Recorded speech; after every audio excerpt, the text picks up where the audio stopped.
Представьте, что каждое утро вы берете своего 2-летнего ребенка за руку и ведете его в квартал красных фонарей.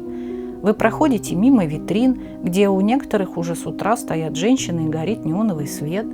Перепрыгиваете еще через оставшиеся с ночи разбросанный мусор, пивные банки, остатки пищи и всего, что вы можете себе вообразить. Обходите обкуренных туристов, которые не смогли доползти до своих отелей. Вы торопитесь к железной двери, расположенной в глухой стене с зеркальными окнами, за которой скрыт детский сад. Всем привет! Текст выше звучит как настоящий кошмар для любого родителя, не так ли?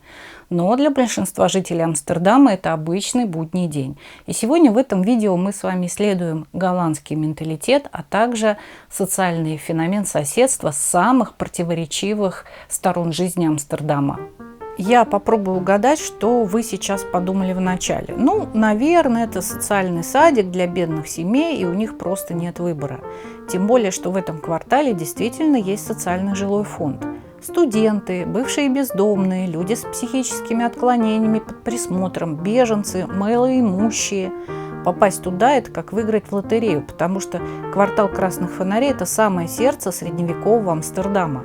А так как в этом городе жилье – это огромная боль, на специфику района уже никто и не смотрит.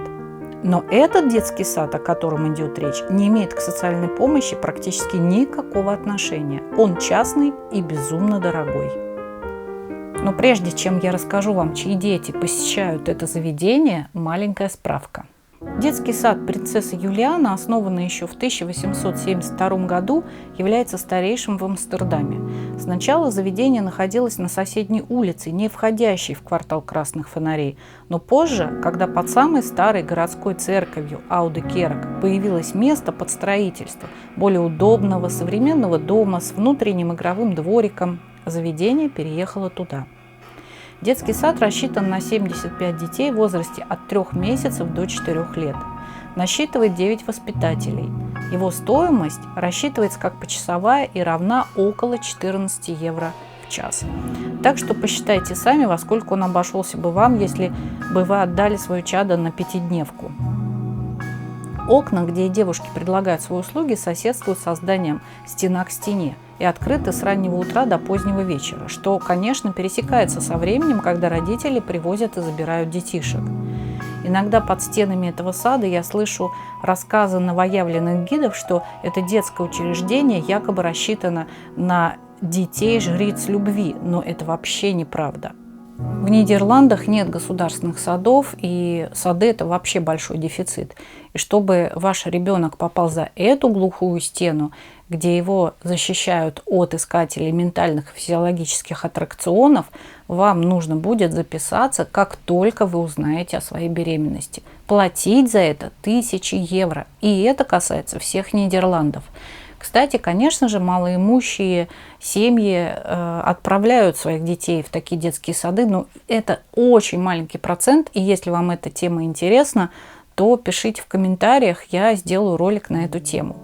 Большинство детей, посещающих этот детский сад, из соседнего района Ньюмаркт, где квартиры, если они у тебя в собственности, стоят уже под 1 000 000 евро.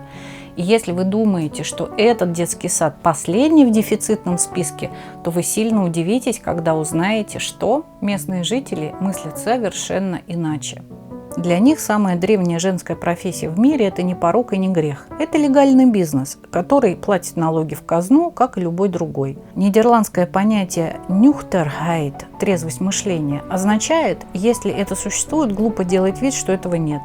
Они не терпят витрины, они их искренне не замечают. Жители смотрят на эти окна так же, как вы смотрите на окна, проходя мимо булочной или аптеки. Да, квартал становится к вечеру грязным и сумасшедшим из-за туристов, но за глухими стенами сада находится идеальный детский мир. Они не прячут детей от реальности, они учат их жить параллельно с ней.